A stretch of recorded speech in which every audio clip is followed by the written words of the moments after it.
Hi, I'm Penny Pink. I am the brewmistress for Portneuf Valley Brewing, and I would like to take you on a brief tour of our brewing process today. All of our beers start upstairs on the second floor in the malt room. What you see behind me here are sacks of grain, malted barley, malted wheat, specialty malts. Some are roasted barleys, some are roasted malt, some are very dark, some are very light. Those are all blended to make all of the different beers, everything from light beers to very dark beers that we have here at Portneuf Valley Brewing. To start the process, we take these grains and we run them through our malt mill, which I'll show you right now.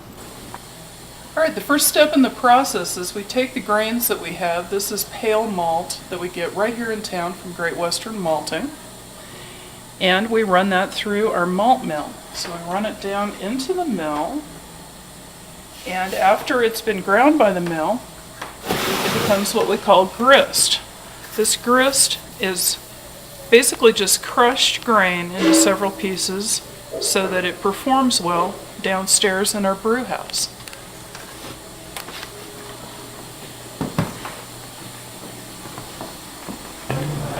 Okay, once we get down to the brew house, the process starts with hot water from our hot liquor tank.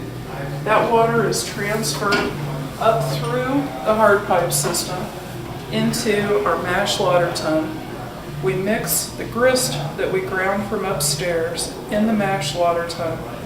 This part of the process converts the stored starches in the grain into sugars. That process typically takes about an hour. Once that conversion is complete, we take more hot water from the hot liquor tank, spray that over the bed of grain in the mash lauter tun. That sugar-laden liquid called wort is then transferred through the hard pipe system and gravity fed into the boiling kettle. The wort at that point is boiled, the hops are added. The hops add flavor, aroma, and bitterness and a preservative quality to the beer.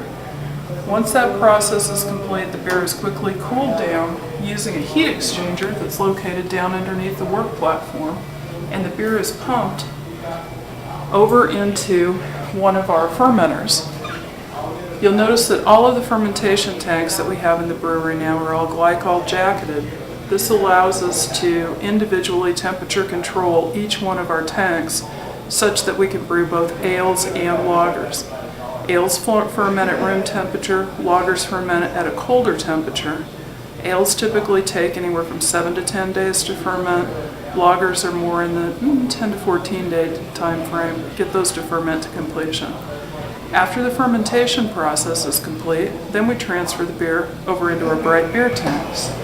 Okay, this part of the process, the beer has been transferred into what we call bright beer tanks. The beer is allowed to clarify, and we use centered carbonation stones to carbonate the beer.